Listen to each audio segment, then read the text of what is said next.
नमस्कार, आप देख रहे हैं इंडिया न्यूज़ 24 HD। मैं हूं आपके साथ गोपाल ठाकुर। जैसा कि आप लोग जानते हैं कि आज़ादी के अमृत महोत्सव लगातार हमारे देश में हो रहे हैं, तो ऐसा ही मथुरा में यहाँ टाउनशिप के पास एक आज़ादी का अमृत महोत्सव कार्यक्रम हो रहा है। यहाँ बहुत लोग यहाँ एकत्रित हैं, करीब 400 से ज़्यादा लोगों की संख्या रही है। यहाँ महाराज जी से जानेंगे। जी राधे राधे महाराज जी।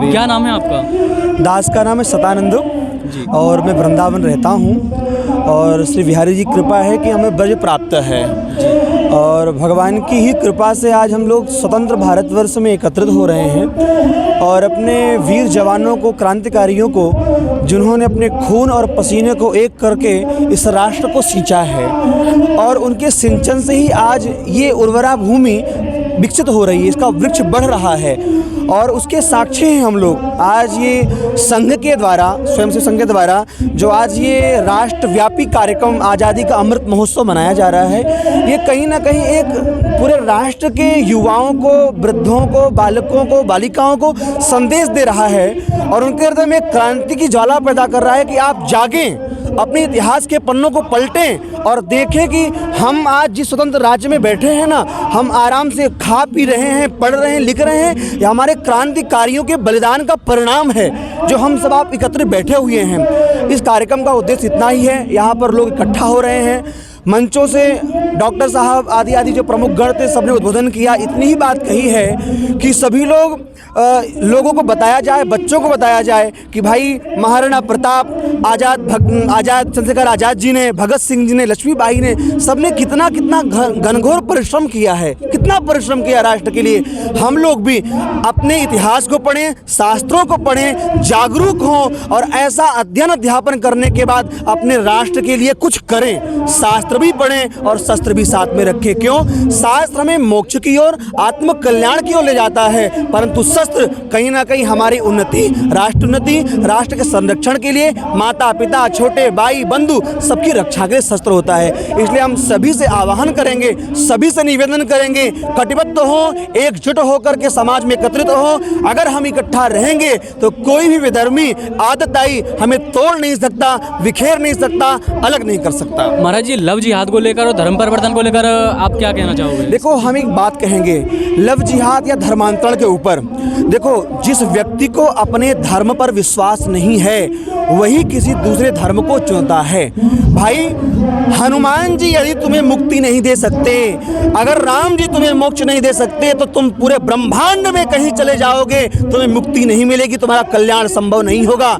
अगर सनातन धर्म में तुम सुरक्षित नहीं हो तो किसी धर्म में सुरक्षित नहीं रहोगे। उदाहरण के तौर पर, हिंदू कभी हिंदू से नहीं लड़ता, पर यह गवाह है 56 देश हैं इस्लाम के, परंतु उन देशों में मुसलमान से ही लड़ता है। मुसलमान से लड़ता है। अमन और शांति केवल सनातन धर्म में ही है। मैं सभी भाइयों से, बहनों से कहूँगा जिहाद के विषय में, देखो, जिहादी तिलक में हो सकता है, चोटी में हो सकता है, कंठी पहन सकता है, माला पहन सकता है, धोती पहन सकता है। वो जिहादी किसी भी रूप में आ सकता है, क्योंकि भगवान राम के समय भी कालनेमी आया था, तो आज भी ऐसे विधर्मी कालनेमी आ सकते हैं जो हमको बहरूपिया बनकर छलेंगे, हमारी माताओं बहनों को छलेंगे। देखो, लोग कहते हैं कि हिंदू मुस्लिम भाई कैसे भाई? अगर भाई होते तो जब डांडिया होता है बहनों के यहाँ, गुजराती भाइयों के यहाँ नवरात्रि में, तो तुम जो है अकेले जाते हो डांडिया में। क्यों जाते हो? इसलिए जाते हो कि हिंदुओं की बहनें वहाँ होंगी, उन्हें छेड़ोगे और उन्हें फंसाओगे अपने जाल में। अगर तुम्हें डांडिया से इतना ही प्रेम है तो तुम डांडिया में अपनी बहन बेटी को साथ लेकर के जाओ, अपनी पत्नी को साथ लेकर जाओ, अकेले क्यों जाते हो? तो मैं सभी बहनों से और सभी माताओं से, सभी भाइयों से आह्वान करूंगा कि आप लोग अपने आंख और कान खुले रखें। आपके आसपास ऐसा कोई माहौल नहीं होना चाहिए जो आपके धर्म के लिए, आपकी जाति के लिए, आपकी बहन के लिए या आपके राष्ट्र के लिए बिल्कुल भी खतरे की घंटी हो। दूसरी बात, अगर आप जमीन बेचते हैं, आप दुकान बेचते हैं, तो आप अपने किसी भाई को बेचिए। 1 रुपये कम बेचिए, 2 रुपये कम बेचिए, पर अपने भाई को दीजिए। जो भाई आपके लिए तलवार लेकर नहीं खड़ा होगा, जरूरत पड़ेगी तो 10-20 लाख रुपए लेकर तुम्हारी मदद में खड़ा होगा और तुम्हारे सहयोग में आएगा, पर वो विधर्मी तुम्हारा कभी नहीं हो सकता है। इतिहास गवाह है, जो राष्ट्र अपने राष्ट्र के लिए नहीं हुआ। तालिबान कौन है? इस्लाम ही तो है। अफगानिस्तान मुस्लिम भाइयों के ऊपर तालिबानी स्वयं अटैक कर रहे हैं, उन्हें ही मार रहे हैं। तो हम आप तो हिंदू हैं, हम आपको कैसे छोड़ देंगे? छोड़ देंगे, ये दिमाग से वहम निकाल देना। मौका परस्त है, मौका देखेंगे। कल क्या कहा ओवैसी ने? कानपुर में ओवैसी ने अपनी बात में यही कहा, ये कहा कि जब योगी जी मठ में चले जाएंगे और मोदी जी हिमालय में चले जाएंगे तो तुमको कौन बचाएगा? तुमको कौन बचाएगा? मतलब वो खुलेआम चैलेंज कर रहा है अभी भी। इसलिए मैं भाइयों आपसे निवेदन करता हूँ, अपने बैग में भगवत गीता भी रखो और अपने बगल में कटार भी रखो। आवश्यकता पड़ेगी कटार की और आवश्यकता पड़ेगी गीता की। इसलिए सभी आपके न्यूज़ वाले भाई बंधुओं से निवेदन करूंगा, लोगों जागरूक करें, बहनें जागरूक हो, भाई जागरूक हो, समस्त हिंदू समाज एक हो। ना तो हम ब्राह्मण हैं, ना हम क्षत्रिय हैं, ना हम वैश्य हैं, ना हम शूद्र हैं, हम केवल सनातनी हिंदू हैं। बस एक ही आवाज़ आनी चाहिए, हम हिंदू हैं। आपको बता दूं, हमारा एक हिंदू समुदाय का वर्ग जिसे हम अंतिम वर्ग कहते हैं, आपने नोटिस किया होगा जिस मंच पर ओवैसी ने बोला है ना, वहां पर पीछे लिखा था जय भीम। जय भीम लिखा हुआ था। मतलब क्या है? भीम कौन है भाई? भीम नाम कहां से आया?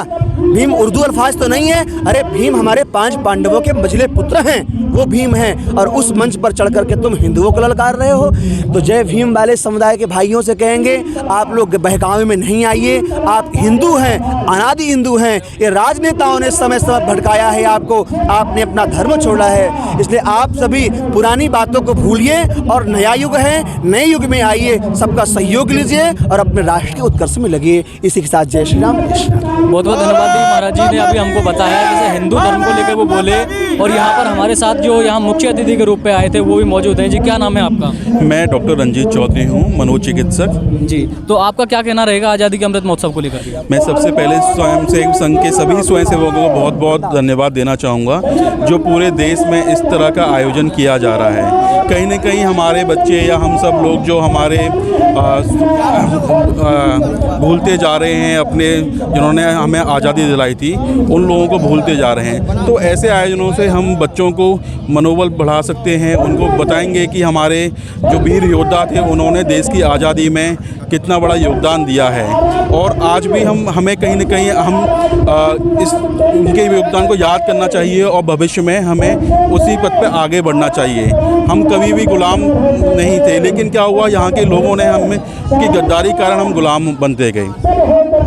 तो ये आज़ादी के अमृत महोत्सव को लेकर के जो ये प्रोग्राम रखा जा रहा है जगह जगह, ये हिंदुओं को जगाने के लिए रखा जा रहा है, लव जिहाद से बचने के लिए रखा जा रहा है। और इन्हीं चीज़ों को हिंदू जगह, किसी भी तरीके से हिंदू जगह, इसलिए आज़ादी का अमृत महोत्सव रखा जा रहा है। तो आज की समाप्ति यही करते हैं।